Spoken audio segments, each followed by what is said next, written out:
이번 시간에 우리가 이제 그 여러 가지 회로를 하면서 이런 식의 그 투스텝 AD 컨버터를 만들어서 좀 더 간편하게 한다 하는 얘기를 하면서 이제 예제 같은 것들 여러 개 했었고, 또 마지막에 가까우면서 좀 더 빠르게 컨버전을 할 수 있는 방법이 뭔가 해서 만들어낸 게 인터폴레이팅이라는 방법입니다. 인터폴레이팅이라고 하는 것은 결국 디퍼런셜 스테이지를 쓰게 되는 건데, 디퍼런셜 스테이지라고 하는 것이 굉장히 언스테이블한 상황이거든요.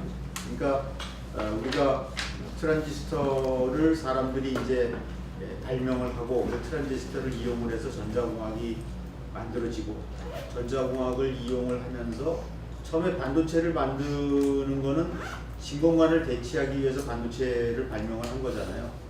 근데 진공관이라고 하는 것 자체는 목적이 뭐였어요? 진공관의 목적이나 트랜지스터의 기본적인 목적이 뭐였을까? 뭐였을까? 서영호. 네. 뭐였을 것 같아요?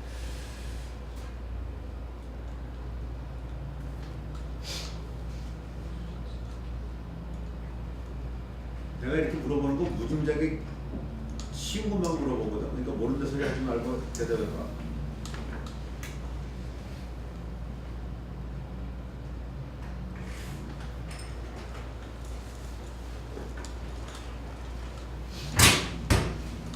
전자기기의 제일 기본이 되는 목적이 뭐예요? 목표가 뭐예요? 증폭. 증폭이에요. 증폭을 하기 위해서 진공관을 만들고, 트랜지스터도 뭐 발명은 했지만 결국 진공관을 대체하기 위해서 트랜지스터를 만든 거지만, 그거의 기본적인 목표는 뭐예요? 뭐예요? 증폭이에요. 증폭을 하려고 그러다 보니까 그 특성이 이렇게 나온단 말이에요. 이 부분을 많이 사용을 하는 거예요. 인력 신호가 이렇게 작아도 출력 신호를 크게 끄집어낼 수 있으면 되니까. 근데 이런 부분하고 이런 부분은 주로 사용이 되지 않던 부분이 되거든요. 이런 부분하고 이런 부분. 근데 증폭을 하는 기술이 아날로그 방법으로 시간축에 대한 신호만 증폭을 하다 보니까 이 부분을 사용을 하게 됐는데, 그 부분이, 그 기술이 발전이 되면서 어떤 식으로 발전이 됐어요? 아날로그에서 어떤 쪽으로 갔어요? 디지털 쪽으로 간 거예요. 디지털 쪽으로 갔다라고 하는 것은 타임 도메인에서 어떤 도메인, 1하고 0의 도메인으로 바뀌어간 거거든요. 이게 1하고 오프. 그래서 굉장히 빠른, 이쪽으로 가게 되면 모든 게 다 스위치를 이용한 기술로 바뀌는 거예요. 모든 게 다 원재료로 표현을 해요.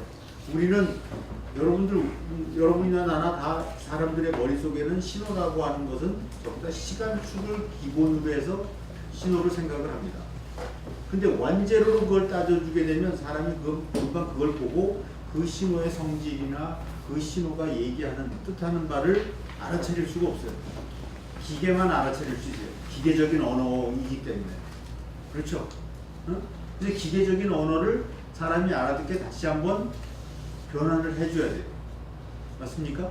네. 그래서 항상 안에서 전자가 움직이는 신호, 그들만의 약속은 사람이 눈으로 봐서 금방 파악하기가 어려워요. 그래서 어쨌건 이 빠른 스위치를 굉장히 사람들이 많이 사용을 하게 되는 거예요. 그래서 스위치를 사용하려면 옛날에 사용하지 않았던 이 부분과 이 부분, 트랜지스터 혹은 이런 것들이 켜졌냐 꺼졌냐를 옛날에는 사용하지 않고 항상 켜있는 상황에서 신호를 증폭을 하는 것만 썼었는데, 이제는 옛날에 사용하지 않던 EV 영역을 사용을 하게 되는 거예요. 이 영역을. 그래서 이쪽으로 가게 되니까 스피드라는 놈이 굉장히 중요한 팩터로 작용을 하게 됩니다. 어떻게 하면 스위치를 이쪽으로 갔다가 이쪽으로 갔다가 빨리빨리 온앤오프를 빨리빨리 시켜야 되는데, 봐서도 알겠지만 여기하고 여기로 왔다 갔다 하는 건 시간이 좀 걸릴 거예요. 온에서 오프로 빨리빨리 왔다 갔다 할 수가 없어요. 왜 없냐? 우리가 기본적으로 보세요. 기본적으로 트랜지스터 구조는 이런 식으로 여러분들이 배웠죠. 맞죠? 트랜지스터가 ON이 됐다. 원이 됐다 보면 여기도 포워드 여기도 포워드가 돼서 이 안에 전화량이 꽉 차 있어야 돼. 맞아요? 네. 오프가 되려면 여기도 그렇고 여기도 됐고 둘 다 리버스 바이어스가 돼서 여기 전화가 다 없어져야 돼요. 맞죠? 그러면 켜졌다 꺼졌다 하려면 이 전화를 넣다 뺐다 해야 되니까 신호를 넣는 시간 아니 전화를 넣는 시간 전화를 빼는 시간이 계속적으로 필요로 하게 되겠죠. 그죠? 그래서 느릴 수밖에 없어요. 그래서 여기하고 여기를 사용하는 데는 한계가 있어요. 그래서 사람들이 어떻게 또 생각하냐면 그러면 완전히 넣고 완전히 빼고 그러지 말고 기본적으로 필요한 양은 어느 정도 좀 여기다 집어넣어 놓자. 이렇게 되어 있는 트랜지스터에서 어느 정도 집어넣어 놓고 요만큼 들어가면 on, 요만큼 빠지면 off라고 우리가 하자. 그러면 조금만 넣어도 되고 조금만 빼도 되니까. 그 영역이 어디예요? 그 영역이 여기예요. 도로 1위로 오는 거야. 이 영역으로 왔어. 근데 이 영역은 뭐예요? 되게 민감해. 여기서는 바이어스를 여기가 딱 잡고 있어야 되는데 이게 조금만 움직이면 신호가 확확 움직여.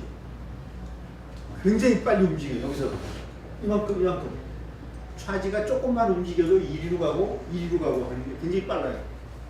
빨라서 좋은데 빨라서 나빠요. 왜 나쁘냐? 너무 센시티브하단 말이에요. 알겠죠? 그러니까 전자공학이 처음에 여기서 시작을 했어요. 신호를 증폭하기 위해서. 그러다가 신호를 핸들링하는 기술이 디지털로 바뀌면서 여기하고 여기로 옮겨져서 동작하는 영역이. 근데 이쪽하고 이쪽으로 옮겨놓고 보니까 스피드가 필요로 해. 스피드를 빨리 해야 될 필요가 있으니까 스피드를 위해서 요리를 도로 올라왔어. 또 우리 기술이 또 뭐가 발달이 되면 도로 2로 갈지도 몰라. 알겠습니까? 그러니까 공학은 항상 움직여요. 항상 필요에 따라서 이리로 갔다 저리로 갔다 계속 움직여요. 그래서 요리로 오게 됩니다. 요리로 빠른 것을 위해서. 그래서 그때부터 여기서 이제 ECL이라고 하는 말을 쓰게 되는데 그 ECL이라고 하는 놈이 바로 이런 놈이에요.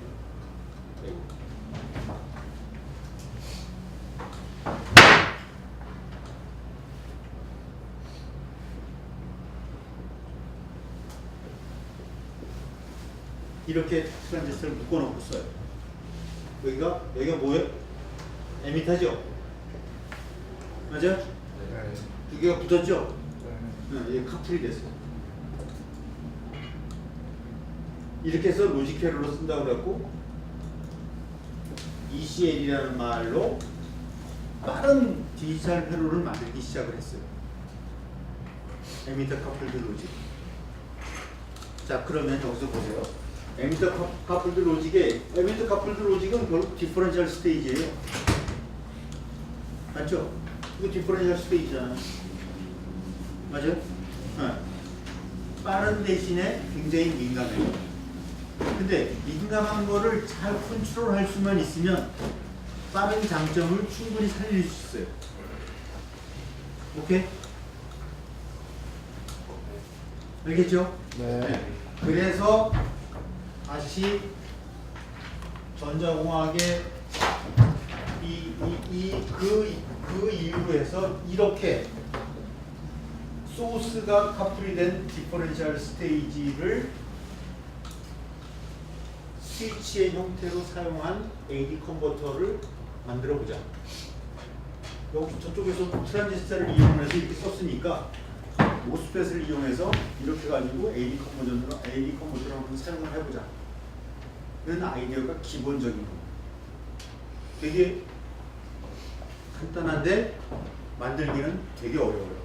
왜냐하면 너무 민감해서 여러분들이 바이오스를 조금만 잘못 줘도 획 가서 VDD에 가서 딱 붙어갖고 안 떨어져. 조금만 잘못 줘도 그라운드로 뚝 떨어져서 안 움직여. 굉장히 민감하게 우리가 조정을 해줘야 되기 때문에 이론상으로는 되게 편한데 실제로는 만들기 어려운 그런 회로가 되겠습니다. 여기서 보게 되면 결국 이 회로에 여기에 걸려 있는 전압과 여기에 들어가는 입력 간의 관계 식을 그림으로 그리면 이런 자동 증폭기 디퍼런셜 스테이지의 기본적인 거가 됩니다. 그러니까 요 근방에다 딱 바이오스를 잘 걸어주고 난 다음에 입력을 어디로 움직여주느냐에 따라서 신호가 일로 가느냐가 결정이 되겠죠. 이 회로를 그림으로 그리면 이렇게 되는 거죠. 자, 그러면 이제 여기에 들어오는 신호에 따라서 여기를 한쪽을 그러니까 일반적으로는 증폭기 할 때 여러분 기억을 한번 해보세요. 이렇게 된 한쪽 그라운드 시키고 여기다가 신호를 주고 여기서 출력을 집어냈죠. 그죠?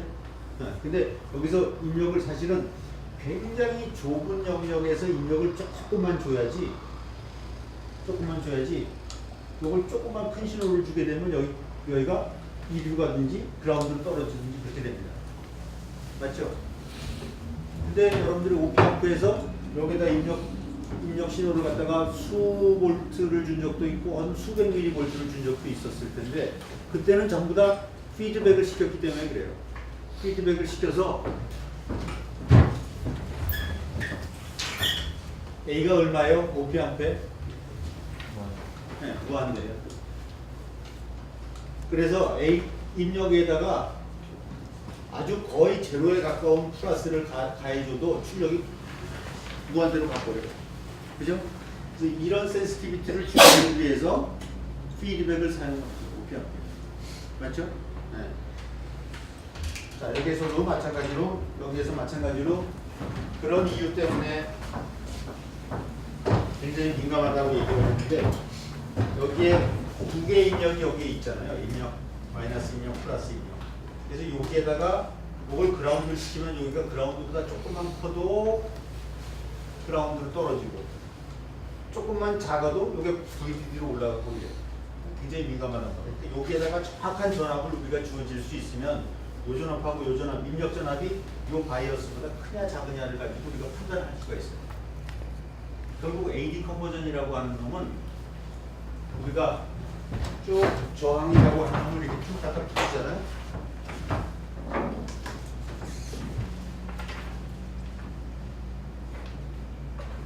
저항이라는 놈을 쭉 갖다 붙였잖아요. 그리고 여기서 다 탭을 따가지고 이렇게 오피아프로 다 붙이죠. 여기에 전압은 다 달라요. 8분의 4, 8분의 5, 8분의 6 이렇게 VDD 여기 입력이 전압이 여기에 들어오는 VI가 8분의 6보다 크냐 작으냐를 결정하라고 8분의 5보다 크냐 작으냐를 결정을 해서 AD 컨버전을 하죠. 맞죠? 어떤 필요한 전압보다 크냐 작으냐를 우리가 판정을 해주는 거예요. 그러니까 그 전압을 이 V 바이어스로 만들어서 쭉 연결을 해주게 되면 입력 전압이 어느 바이어스와 어느 바이어스 사이에 있다라는 걸 찾아낼 수 있잖아요. 이것에서 보면 이게 하나 쳐지게 되면 8분의 5와 8분의 4 사이에 있다라고 찾아낼 수 있듯이 이 V 바이어스를 잘 만들어주면 그렇게 되지 않겠냐. 맞죠? 맞죠? 근데 문제는 V 바이어스를 잘 만드는 게 굉장히 어렵다는 거예요. 말로는 되게 쉽지. 8분의 5, 8분의 4 V 바이어스를 만들어라. 말로는 되게 쉬운데 실제로 만들기 굉장히 어려운 상황. 그런 것들이 이제 우리가 교과서에는 되게 쉽게 하면 된다 이렇게 나왔는데 그걸 직접 만드는 우리 대학원생들의 입장에서 보면 정말 거지 같은 거지. 해도 안 되는 게 바로 그런 거거든요. 그러니까 아무튼 그래서 여기 요 라이드 할 때 이렇게 우리가 하나의 직선으로 어프록시메이션을 하게 되면 이렇게 우리가 트랜스포 펑션을 그렇게 만들어 놓을 수가 있습니다. 만약에 V1 바이어스가 이렇게 되고 V2 바이어스가 이렇게 되고 V3 바이어스가 이렇게 된다면 트랜스포 펑션이 이렇게 될 수가 있죠. 그래서 입력 전압이 어디가 되느냐에 따라 가지고 어떤 OPM프가 이게 변하느냐를 우리가 확인을 할 수가 있게 되겠습니다. 어디를 보면 이런 식으로 만들어 놓는다 이거.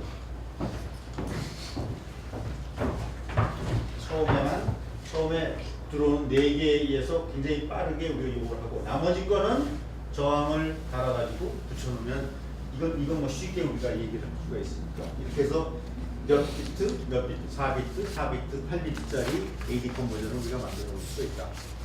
이런 것들은 이론상으로는 되게 간단해요. 8비트짜리니까 어떤 형태로든지 만들어도 돼요. 8비트짜리니까 여러분들이 제일 쉽게 만들다 그러면 저항으로 쫙 시리즈를 만들어 놓은 다음에 그 중에서 내가 생각하고 있는 값이 어떤 값인가를 다 알아낼 어떤 저항과 어떤 저항 사이에서의 값이 내가 생각하고 있는 값인가를 찾아내는 게 제일 간편하고 제일 확실하게 동작을 할 텐데 저항을 그렇게 많이 컨시스턴트한 저항을 만들어 놓기가 참 어렵기 때문에 여러 가지 방법을 쓰는 거죠. 그 중에서 제일 많이 쓰는 것이 우리가 투스텝 방법으로 썼었고 투스텝 방법을 쓰다 보니까 그것도 좀 느려서 다시 이렇게 인터폴레이팅 방법을 쓰고 하게 되는 겁니다. 자, 여기서 그렇게 되면 첫 번째에서 우리가 여기 이제 들어오게 되면 요 라인과 요 라인을 쓰고 그 라인에 바이어스점을 이렇게 바꿔주는 거예요. 그렇게 가지고 어느 라인에 걸리는가를 찾아내는 것이 인터폴레이팅의 방법입니다.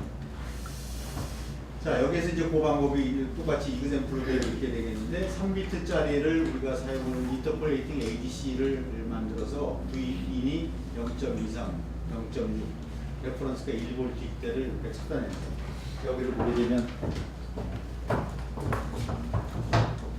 우선 레퍼런스 전압을 가해주고 입력이 들어오면 그 레퍼런스 전압보다 크냐 작느냐에 따라서 이걸 택할 거냐 이걸 택할 거냐를 고르고 요걸 택하게 되면 나머지 거를 다 이렇게 우리가 만들어가지고 그러니까 각각의 저항에 의해 가지고 만들어진 바이어스 전압이 요게 다 따로 가해지는 거죠. 그런 식으로 이렇게 가해지게 되는 것을 얘기를 하게 됩니다. 그래서 0.23이다. 그러면 바로 입력 전압이 0.23이 될 테니까 여기와 여기에 해당되는 요점에 해당되는 값으로 나오게 그렇게 되는 것들 얘기죠. 이론상으로는 제일 간단하다고 볼 수가 있는데 잠깐만 이론상으로는 제일 간단하다고 볼 수 있는데 만들어 놓으면 제일 동작 안 할 수 있는 부분이 이 부분입니다. 제일 민감하거든요. 질문 뭐? 그 플래시 컨버터랑 다른 점이 플래시하고는 전혀 다른 거죠. 플래시는 우리가 플래시가 여기 나왔거든요. 플래시는 한꺼번에 쫙 나오게 되는 거고 이렇게 나오는 거죠. 이건 바이어스를 쭉 저항에 의해서 하나씩 다 달아주는 거잖아요. 네. 이렇게 되는 거고 그러니까 인터폴레이팅 방법은 여기에서 걸어주는 요 방법을 다 다르게 해주는 거예요. 저항에 의해 갖고 다 나눠주는 거예요. 이 저항이 지금 무지무지하게 많잖아요. 네. 그러니까 저항을 안 달아주기 위해서 이렇게 한단 말이지. 그러니까 여기에서 이제 요걸 갖다가 반으로 뚝 자른 걸 갖다가 투스텝. 그러니까 요 하나를 만들기 위해서 여기에다 걸어주는 바이어스의 방법을 저항으로 나눠주는 것이 아니고 바이어스를 걸어주다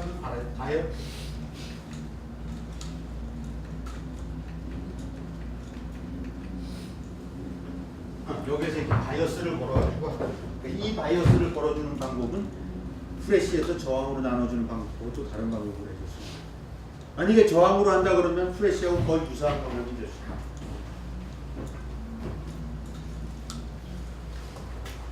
그 예제에서 하신 게 저항으로 하는 방법인가요? 그렇지. 여기서는 지금 저항으로 바이어스를 걸어준 거야. 여기서 레퍼런스 전압을 가해주고 여기에 걸어준 바이어스의 전압이 저항에 의해서 가해준 전압이에요. 요 측면만 보면 요것만 가지고 얘기를 하면 프레시가 되는 거고 요 프레시에 의한 방법하고 여기에 의한 방법 두 개를 합쳐놓은 것이 인터폴레이팅입니다. 오케이? 네. 그러니까 내가 얘기하듯이 주머니에 돈이 얼마 있는가를 알아맞히는 방법, 제일 기본이 되는 방법, 조금 머리 쓴 방법, 떼거리로 몰려와서 알아맞히는 방법, 여러 가지 방법이 있을 수가 있는 거죠. 그러나 생각을 해보면 다 똑같아. 그냥 1원, 2원, 3원, 4원에서 올라가는 게 제일 정확한 방법이고 어떤 놈은 밑에서부터 위에서부터 까꾸로 내려오려고 그러는 사람이 있을 거고 어떤 사람은 중간에서부터 시작해서 거기서부터 위아래로 내려가려고 그러는 사람이 있을 거고 여러 가지 방법이 있는 것하고 똑같은 형태가 되겠습니다. 그건 이그젬플이고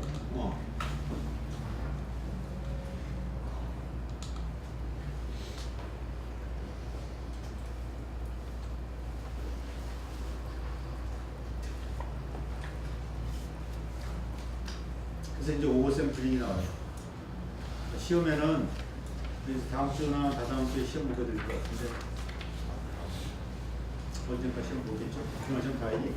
시험 보게 될 텐데 그때는 여러분들이 AD 컨버터나 DA 컨버터에 대한 기본적인 그 구조를 잘 외우고 있는지 구조에 대한 거를 내가 시험 문제 좀 내고 싶어요. 푸는 것도 중요할 테고 그래서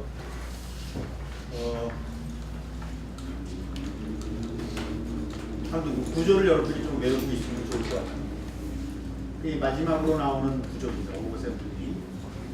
오버 샘플링은 좀 복잡해요. 여러분들이 이해를 좀 잘 해줘야만. 자, 여러분들 보세요. 내가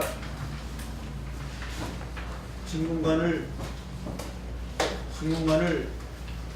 목적이 뭡니까? 이렇게 물어보면 여러분들이 한참 생각을 해요.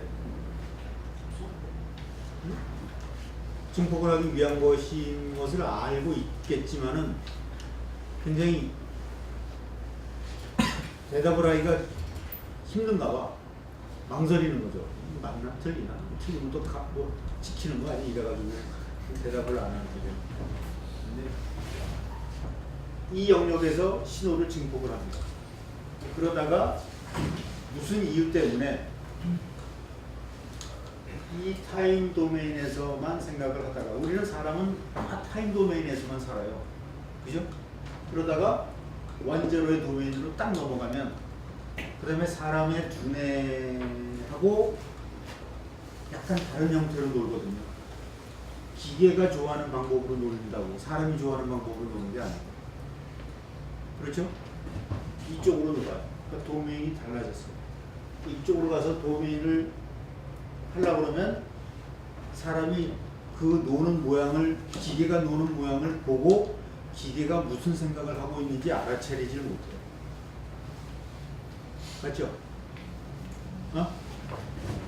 그래서 이쪽에서 놀던 거를 사람이 알아차리려면 이쪽에서 놀던 걸 사람이 아는 언어로 다시 바꿔줘야만 돼요.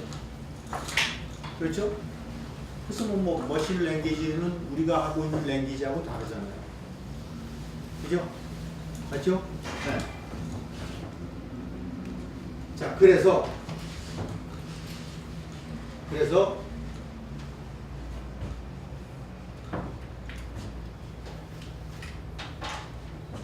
사람들이 살고 있는 여기에서의 랭귀지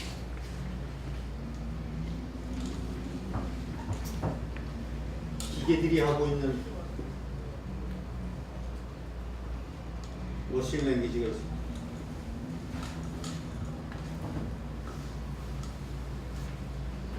이 랭귀지와 이 랭귀지가 어떤 부분에서는 커먼이 되겠지. 근데 이 랭귀지를 풀기 위해서 우리가 수식적으로 풀기 위해서 여러 가지 도메인들을 많이 사용을 하게 됩니다. 우리가 살고 있는 이 사람들이 살고 있는 이 동네에서는 항상 타임 도메인에서만 놀아요.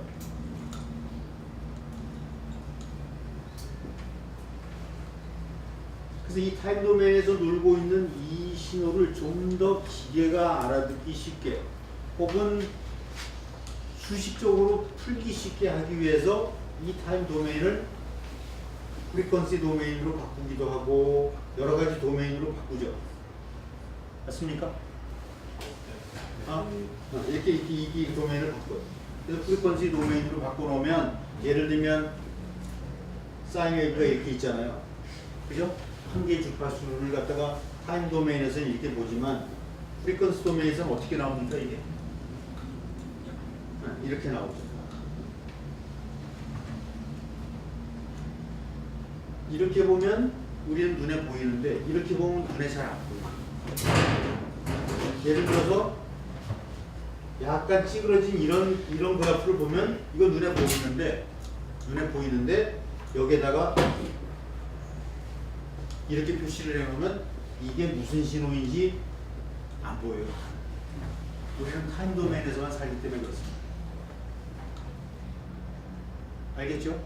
그래서 이쪽으로 가게 되면 사인 오메가 t, 코사인 오메가 t, 뭐 탄젠트 오메가 t 해서 이런 사인과 코사인의 함수로 이런 함수들을 우리가 표현을 하려고 해요.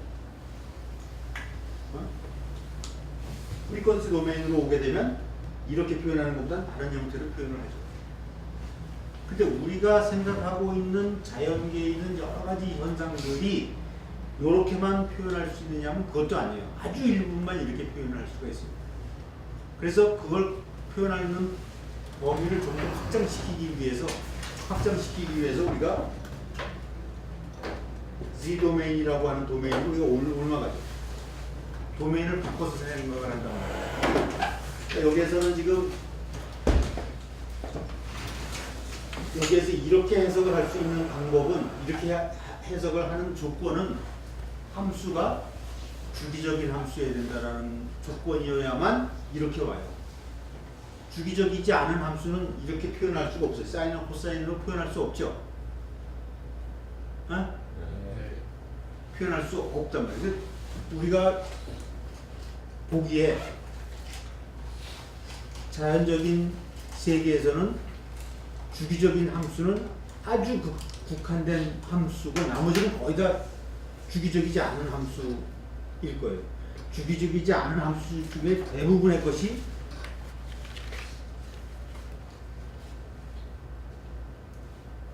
주기가 무한대인 함수예요.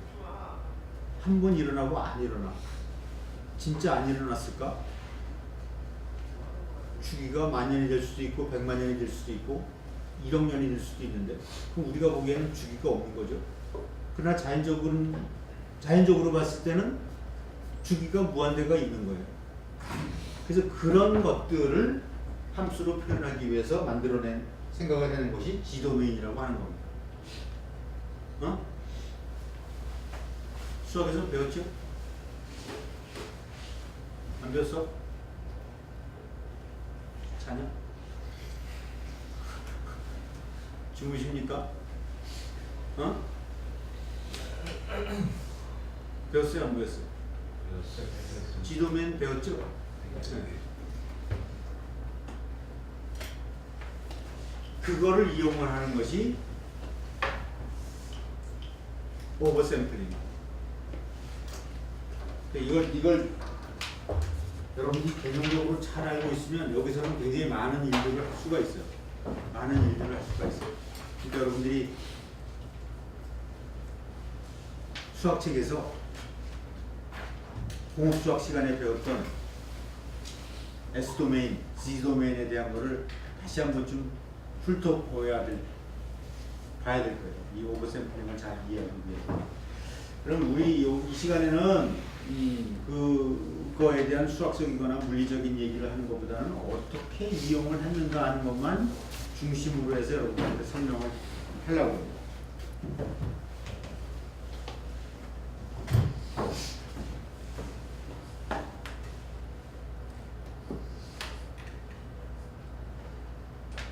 자, 이거 이제 SQNR, 시그널 투 노이즈 레이쇼. 기억나죠? SQNR하고 SNR. 기억나요? 네. 응. 그래서 SNR이라고 하는 것은 시그널과 노이즈의 비가 얼마가 되느냐. 크면 클수록 좋은 거예요. 시그널은 이만하고 노이즈가 이만큼 작으면 훨씬 좋을 테니까. 또 SQNR이라고 하는 것은 아날로그 신호를 디지털로 바꿔서 이렇게 생기는 퀀타이제이션 노이즈와 시그널과의 함수 관계를 얘기를 하게 되죠. 그래서 이런 사이노소이달 함수를 시간에 따라서 쭉 디지타이즈를 하면 이런 식의 퀀타이제이션 노이즈가 나오죠. 에러가 나오죠. 맞죠? 네. 맞죠? 네. 그래서 이 퀀타이제이션 노이즈와 이 본래 시그널과의 비율이 얼마인가를 나타내는 것이 SQNR입니다. 큰 게 좋아요? 작은 게 좋아요? 커야 좋겠죠? 네. 시그널은 크고 시그널 대비 노이즈는 작아야 될 테니까 SQNR은 크면 클수록 좋을 겁니다. 그 비율을 어떻게 잡아주냐면 어떤 시그널의 RMS 값, 그 다음에 SQ, 이 퀀타이제이션 노이즈의 RMS 값을 비교를 해서 로그를 취해주면 그게 SQNR이라고 정의를 하는 거예요. 근데 누가 이렇게 정의를 했어. 다른 분이 써보니까 그거 뭐 쓸만하니까 그냥 계속 쓰고 있는 거야. 이거 SQNR에. 그러면 RMS라고 하는 놈은 왜 나왔느냐? 루트민 스퀘어라고 하는 놈은 왜 나왔느냐? 이거 보세요. 여기서 보통 일반적으로 우리가 시간에 대한 사이너소이달 웨이브는 이런 식으로 되잖아요. 그러니까 이놈과 이놈하고 이놈의 두 개의 차이를 비교를 하려니까 비교가 잘 안 되는 거야. 이거 합하면 다 제로가 되잖아. 이거 사인이나 뭐나. 그죠? 응? 맞죠? 다 제로가 돼. 그러니까 이거를 크기를 비교하기 위해서 자승을 해서 네거티브로 돼 있는 놈을 전부 다 플러스로 다 옮겨놓고 그러고 나서 평균값을 내면 좋겠다는 거예요. 옛날에 요즘같이 계측기가 잘 발달이 되어 있지 않을 때는 전압의 크기를 잰다라고 하는 놈이 결국은 캐패시터에다가 전압을 얼마나 빨리 집어넣어 주느냐는 이 양을 가지고 우리가 전압 혹은 전력의 세기를 측정을 했단 말이에요. 응? 근데 전압이라고 하는 놈이 이렇게 되면 이쪽으로 전화가 들락날락 해가지고 결국 제로가 되지. 이거 면적 하면 제로가 되잖아. 그죠? 그래서 이거를 계산을 하기 위해서 이거를 자승을 해주는 거예요. 자승을 하면 이렇게 되잖아요. 그죠? 그래서 요거를 갖다가 쟀더니 스퀘어 하고 민 이렇게 해서 이거의 면적을 재서 RMS 값이라고 우리가 하게 되는 겁니다. 그래서 그런 이유 때문에 여기에 대한 퀀타이제이션 노이즈에다가도 RMS 값을 적용을 해서 루트민 스퀘어를 적용을 해서 이렇게 적용을 합니다. 퀀타이제이션 노이즈의 RMS 값을 계산을 하면 이렇게 되고 이렇게 되고 계산할 수 있을까 이거? 계산할 수 있겠죠? 응? 계산을 자승을 해갖고 주기로 나눠주게 되면 이렇게 계산이 되는데 그걸 계산을 했더니 이렇게 나오고 결과적으로는 6.02n 플러스 2.76이라고 값이 나왔다. 이거는 지난번 시험에 내지 않았나? 네. 기억하고 있죠? 네. 외우고 있어요? 네. 어? 기억하고 있어? 네. 재근이 네. 기억해? 네. 이렇게 됩니다. 그러니까 이게 보면 보세요. 이걸 보면 딱 픽스가 돼갖고 더 이상 할 게 없는 거야. 그래서 SQNR을 높이려면 어떻게 하면 돼요? 비트 수를 늘리는 수밖에 없어. 비트 수를 늘리려니까 프레시를 늘리려니까 어떻게 하면 돼요? 저항이 그냥 많아지고 컴퍼레이터의 숫자도 2의 n승계만큼이나 많아지는 거예요. 그래서 그걸 줄이기 위해서 투스텝으로도 하게 되고 인터폴레이팅도 하게 되고 여러 가지 방법을 쓰면서 다른 형태의 AD 컨버터가 나오잖아요. 맞죠? 그러면 우리가 한 가지 질문이 여기서부터 해방될 수는 없는가? 아주 기본적인 거예요. 기본적인 거. 왜 나는 항상 여기에만 따라야 되는가? 여러분들이 초등학교 다니고 중학교 다닐 때까지만 해도 부모님의 말씀이 딱 하나님의 말씀같이 잘 듣다가 어느 순간인가 내가 왜 저 말을 꼭 들어야만 되는가? 어? 어머니 말씀에 한번 반항하면 내가 죽나? 한번 실험하는 때가 항상 있어요. 엔지니어 상으로도 이게 이렇게 딱 나왔다. 수학적으로 이거의 시그널의 RMS 값과 거기에 노이즈에 대한 RMS 값 두 개를 비교해가지고 했더니 이런 공식이 나왔다. 그래서 이 공식은 무조건 따라라. 그랬을 때 이 공식을 조금 더 다른 방법으로 해석할 수는 있지 않나 하는 생각을 해야 되는 거예요. 누군가 한 거죠. 그 사람이 이 오버 샘플링을 얘기를 하게 되는 거죠. 그러면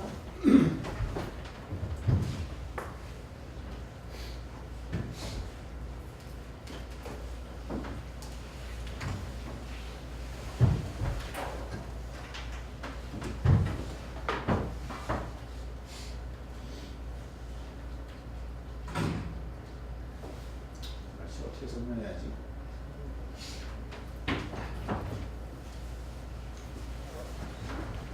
어떤 시그널이 이렇게 있어요. 우리가 관심 있는 시그널이에요. 이게. 시그널. 근데 여기에는 항상 노이즈가 이렇게 따라요.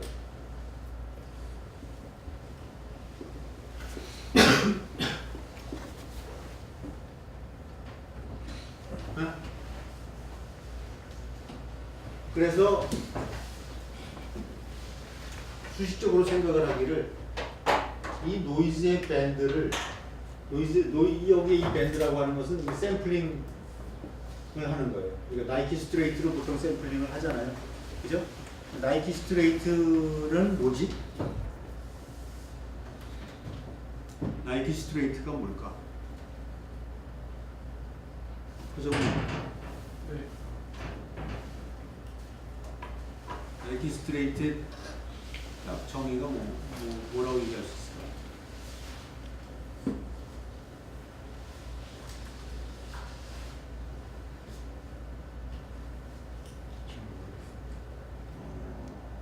그러면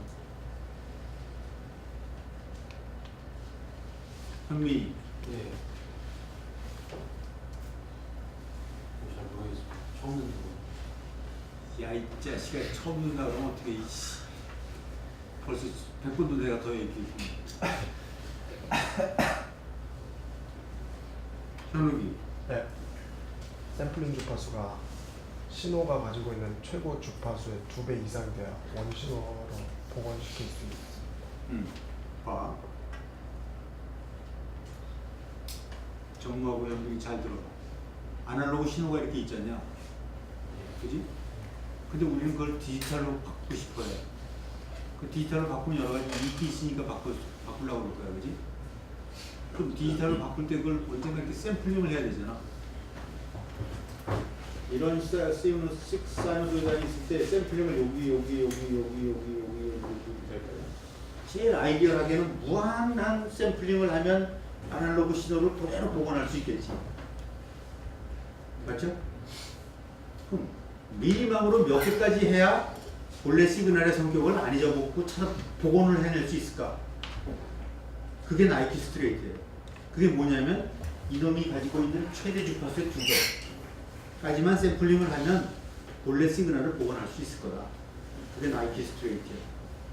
현빈이 알겠지? 너 어디 가서 안 들었다 소리 하지 마. 어? 알겠죠? 그러면 그거에 따른 노이즈가 이렇게 온단 말이야. 노이즈가 이렇게 있어. 그러면 이 사람이 생각을 하기에 시그널 투 노이즈 레이시오 S2NR에서 나오는 그 값은 여기 있는 요 값하고 여기 있는 요 값하고의 비율인데 이 샘플링을 갖다가 확 더 늘려주면 샘플링 프리퀀시를 이렇게 넓혀주면 요 높이가 요 높이를 줄어들지 않겠는가? 그러면 뭐야? 시그널은 가만히 있고 노이즈 레벨이 줄어들면 시그널 투 노이즈 레이쇼는 커질 수 있겠죠. 맞아요? 네. 그 아이디어입니다. 그게 오버 샘플링을 하는 거예요. 그래서 오버 샘플링은 무한히 하면 노이즈 레벨을 이렇게 짧게 깎아 놓을 수 있을 테니까 시그널과 노이즈 간의 관계의 비율을 더 크게 해서 시그널 투 노이즈 레이쇼를 훨씬 더 크게 해줄 수 있지 않겠는가. 그 얘기를 하는 겁니다. 근데 그렇게 되면 이제 하드웨어가 무한히 많이 들어갈 테니까 실제로는 오버 샘플링을 보통 한 4배, 2배, 4배, 8배 이 정도로만 우리가 4배를 주로 많이 해요.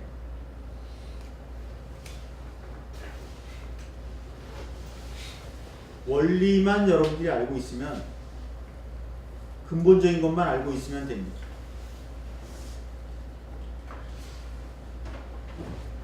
그것이 기본적인 아이디어가 되고요. 여기 이제 수식적으로 이렇게 표현을 해놨어요. 이 수식적으로 표현한 거를 보게 되면 되게 골치 아파지는데 한번 볼까요?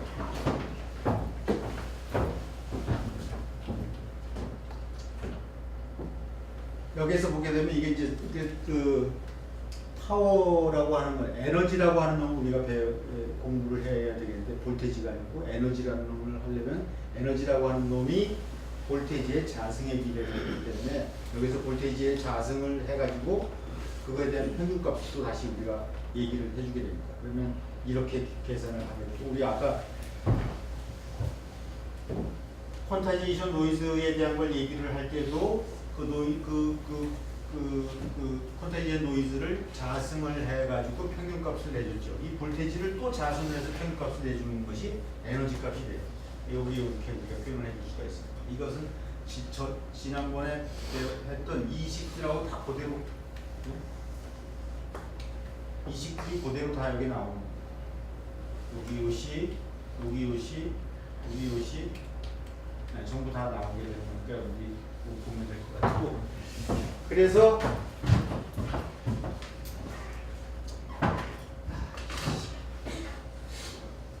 아무튼 이거 지난번에 배웠던 이거 볼테지를 자승했던 거 퀀타이제이션 에러에 대한 거 그 볼테지를 갖다가 또 자승해서 우리가 에너지 값을 구하는 거 여러분들이 보면 될 것 같습니다. 그리고 나서 이제 우리가 여기서 오버샘플링에 대해서 다시 한번 얘기를 하면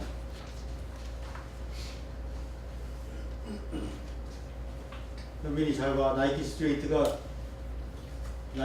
스트레이트의 샘플링 레이시 어떤 신호가 가지고 있는 최대 주파수의 2배까지만 하면 그것을 복원할 수가 있다. 그겁니다. 완전히 복원은 안 되겠지만 거의 복원할 수 있다라는 것이 나이키 스트레이트에 대한 정의가 되겠고요. 이렇게 우리가 하게 되는데 이 나이키 스트레이트보다 훨씬 더 큰 주파수로 샘플링을 하면 그게 오버 샘플링이 되는 거죠. 그죠? 우리는 일반적으로 나이키 스트레이트로 샘플링을 하잖아요. 그게 제일 경제적이기 때문에 그래요. 근데 그 경제적인 거를 포기를 하고 오버 샘플링을 하자 이겁니다.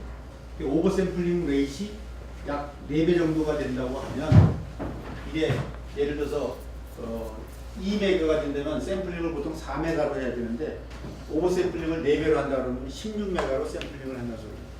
16메가로 샘플링을 하면 굉장히 커다란 이익이 된다. 뭐 이런 얘기가 되겠습니다. 어떻게 이익이 되는가 하는 건 우리가 여기서 수식으로 계산을 하는 것이 있는데 답부터 말을 하면 오버 샘플링 레이스 2배 정도 하면 3dB씩 증가가 돼요. 시그널 투 노이즈 레이쇼의 값이 3dB씩 커지는 거예요. 이제 수식으로 우리가 계산을 하면 처음에는 나이키 스트레이트로 되어 있을 때의 노이즈가 이 정도의 노이즈가 있게 되겠는데 이걸 오버 샘플링을 하게 되면 오버 샘플링을 해서 샘플링 프리퀀시를 확 늘리면 이렇게 된다. 그 다음에 이만큼만 잘라내면 아까 이만큼에 있었던 노이즈보다 훨씬 더 작은 노이즈가 내가 사용하고자 하는 밴드 안으로 들어오지 않겠는가 하는 겁니다. 자, 그래서 이제 오버 샘플링에 우리가 이익을 갖다가 여기서 보게 되는 거예요. 우리가 여기서 아까 했던 거하고 똑같은 형태로 하게 되면 수식하는 거는 여러분들이 골치 아플 테니까 여기까지만, 이것만 여러분들이 좀 기억을 좀 해주세요. 그 시그널에 대한 에너지, 노이즈에 대한 에너지 값이 되겠다. 그 볼테지의 자승값을 적분하고 평균내요. 에라의 퀀타이제이션 노이즈에 대한 것을 자승하고 평균내요. 해가지고 요 두 개의 값을 비교를 하게 되는 건데 그 두 개의 값을 비교를 하게 되면 이렇게 된다는 거죠. 스캐너는 아까 우리가 계산해서 보면 이거 없이 이것만 나와요. 이것만 갖고 계산을 하면 6.02n 플러스 1.76이라고 하는 기본적인 AD 컨버전의 기본적인 비트와 다이나믹 레인지 혹은 비트의 숫자와 SNR의 관계식이 여기 나오죠. 응? 맞죠? 근데 오버샘플링을 하게 되면 아까 얘기했던 이 노이즈에 대한 것이 바뀌기 때문에 그 노이즈에 대한 것을 바뀐 텀이 여기 이렇게 나온다. 이 텀을 보게 되면 이 텀을 쓰게 되면 이렇게 나와요. 여기서 보게 되면 10 로그 오버샘플링 레이트. 그래서 오버샘플링 레이트이 2배가 되면 이게 3dB. 맞죠? 4배가 되면 6dB만큼씩 SQNR이 늘어나게 된다는 겁니다. SQNR이 늘어나면 뭐가 되는 거죠?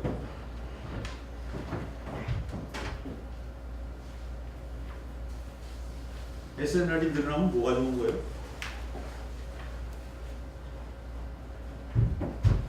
어? 경천이, 중경천. 신호의 정확도와 제가 그렇게 얘기할 수 있죠. 시그널하고 노이즈의 차이가 신호가 요만큼이 들어오는데 보세요. 신호가 요만큼이 들어오는데 노이즈가 이만큼이 껴서 들어온다. 이러면 이걸 우리가 다이나믹 레인지가 작다고 얘기를 하죠. 아니 SNR이 작다고 얘기해요. 시그널하고 노이즈하고의 비율이 거의 비슷하잖아요. 근데 노이즈 레벨이 확 줄어들면 SNR이 굉장히 커지겠죠. 그러니까 시그널이 노이즈에 비해서 굉장히 크게 된 것같이 되는 거예요. 그러니까 소리를 들어보면 굉장히 깨끗한 소리가 들리는 거예요. 그게 SNR이 크다. SNR이 크게 하기 위해서 오버샘플링 했더니 이만큼 커졌다. 알겠죠? 이제 대답이 시원찮냐? 어? 네. 억지로 대답을 하고 반응을 안 하고 비슷하게. 아무튼 이렇게 우리가 얘기를 해줄 수가 있게 됩니다.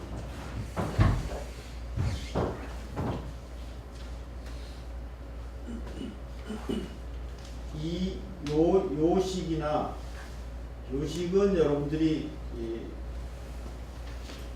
유도를 하는 걸 지난번에 시험 문제 내지 않았나요? 네. 냈었죠? 네. 요거는 또 나올까요? 어? 봅시다 어디 나오나. 저는 지금 마음을 못 정하겠는데. 자, 그래서 이그샘플입니다. 2메가의 프리퀀시가 2메가야. 어떤 신호가 있는데 그거의 밴드위즈가 2메가란 말이죠. 이거를 디지털 신호로 바꿔가지고 어떻게 하려고 그러면 최소한도 몇 메가로 샘플링을 해야 되느냐? 최소한도 4메가 이상으로 샘플링을 해야만 되죠. 4메가로 샘플링을 해야 되는데 만약에 16메가로 샘플링을 하면 어떻게 되는가 하고 두 개를 비교를 해보자. 4메가로 했을 때를 계산을 하면 80dB 만큼이 되는 거고, 또 80dB가 된다는 소리는 시그널하고 노이즈의 비율이 80dB라고 하게 되면 몇 배 차이가 나는 거예요? 시그널하고 노이즈의 차이가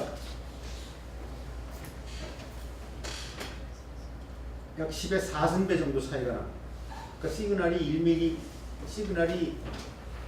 1mV면 아니 1V면 노이즈가 얼마예요? 얼마야? 10의 4승 차이가 나면 만분의 1이라고 하지 말고 엔지니어 같이 얘기해봐. 얼마야? 10만에 4승이 되나? 10의 만에 4승. 그치? 그 다음에 여기서 이렇게 해서 만약에 오버샘플링을 해서 16메가로 샘플링을 하게 되면 86dB가 나와요. 86dB면 이걸 약 만약에 90dB라고 친다고 그러면 그보다 훨씬 더 작은 노이즈가 나오겠죠. 맞습니까? 노이즈를 서프레션 하는 거예요. 이게 뭐가 이렇게 중요할까를 한번 여러분들이 생각을 해보세요. 우리가 볼테이지는 자꾸 줄어가요. 이거 줄이라고 그러고 이거 줄이라고 그러고 자꾸 줄어요. 볼테이지를 줄여야 되는, 볼테이지는 자꾸 줄어가요. 볼테이지가 줄어가면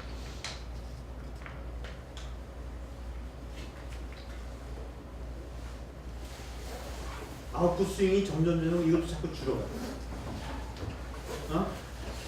이렇게 가면서 볼테이지를 자꾸 죽이라고 그러는데 노이즈는 똑같아요.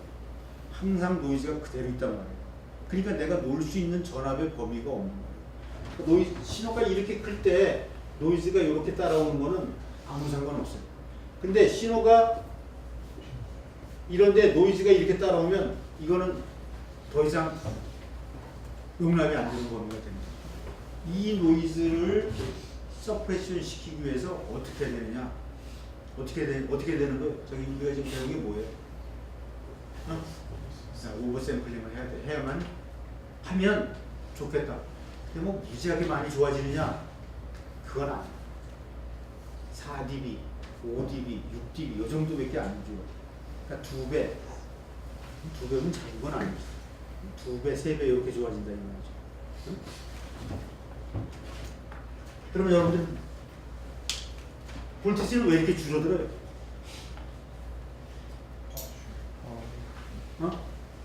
파워 때문에 그래요. 볼테이지는, 파워하고 볼테이지는 무슨 관계가 있어요? 파워는 볼테이지의 제곱에 비례해요. 볼테이지를 줄이면 파워는 자승에 비례해서 줄어들거든요. 볼테이지를 줄이는 게 제일 큰 문제야. 볼테이지를 줄이고 싶은데 이걸 줄이면 뭐가 문제야? 노이즈가 문제야. 이거를 해결하기 위해서 별의별 꼼수를 다 씁니다. 별의별 꼼수. 그 중에 하나가 오버샘플링.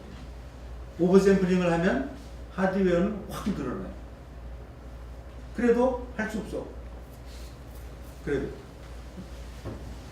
지금 우리가 지금 얘기하고 있는 것은 오버샘플링으로 하는 것이 제일 좋은 기술이라고 그래갖고 어드밴스된 기술 중에 하나라고 생각을 해서 이걸 가지고 사람들이 AD 컨버터를 만들고 많이 그럽니다. 대학원에서 만드는 어느 연구실인지 다 마찬가지일 텐데 AD 컨버전을 만든다고 그러면 전부 다 이 오버샘플링을 가지고 AD 컨버전을 다들 뭐 잘하고 있다고들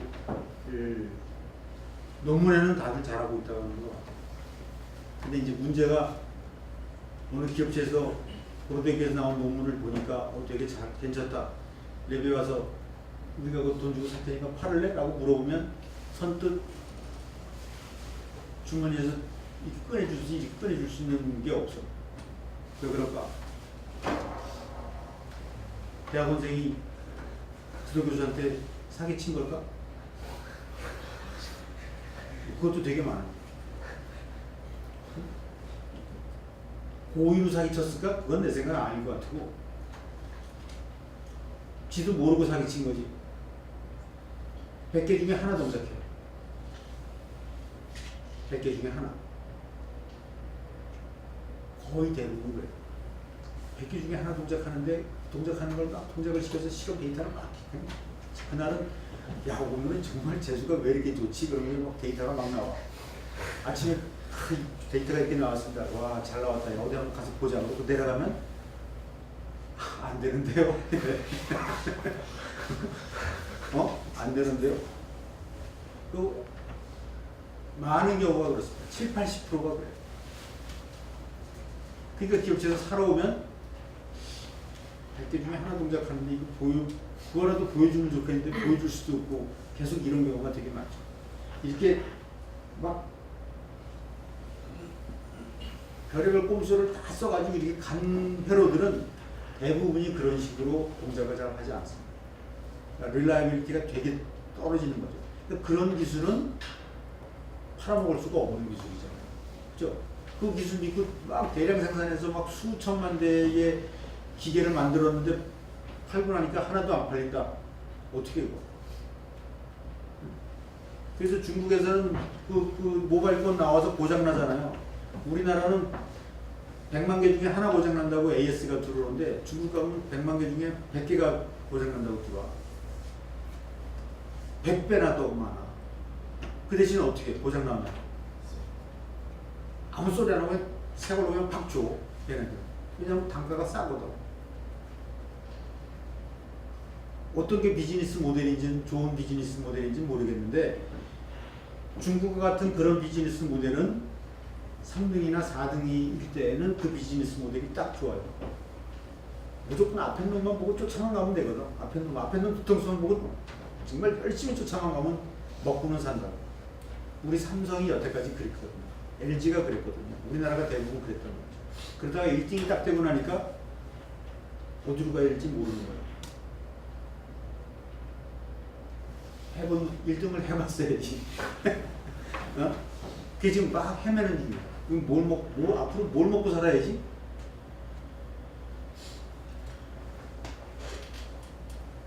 아무튼 오버샘플링 레이스에 대한 것이 뭐 그런 게 된다. 그래서 오버샘플링을 2배로 하게 되면 샘플링을 2배로 한다는 소리는 하드웨어가 거의 2배로 들어간다는 소리나 마찬가지인데 그러면 3dB 정도 이익을 본다. 3dB 정도 이익 본다는 건 약 루트 2배만큼 1.4배만큼 좋아진다는 소리입니다. 그렇죠? 맞아요? 예. 자, 그러면 이제 지금부터는 그러면 어떻게 만들래? 오버샘플링하고 어쩌고 하는 걸 어떻게 만들면 좋겠냐 하는 겁니다. 그래서 여기 이제 하드웨어 이렇게 우리가 만들 거예요. 이렇게 만들 거예요. 여기까지 하면 아마 이번 학기가 끝날 겁니다. 그래서 처음에 보면 필터링해서 앞에 있는 앞뒤로 여러 가지 주파수 성분이 있겠지만 내가 필요로 한 주파수 성분만 골라서 내고 그 주파수에 대한 것을 샘플링하고 디지타이즈 한단 말이에요. 그걸 갖다가 모듈레이션 시키고 그 다음에 뭐 어쩌고 저쩌고 해가지고 오버샘플링까지 해서 이쪽으로 신호가 나옵니다. 이거가 이제 우리가 기본적인 블락 다이어그램이 되겠습니다. 시그마 델타 AD 컨버터의 기본적인 블락.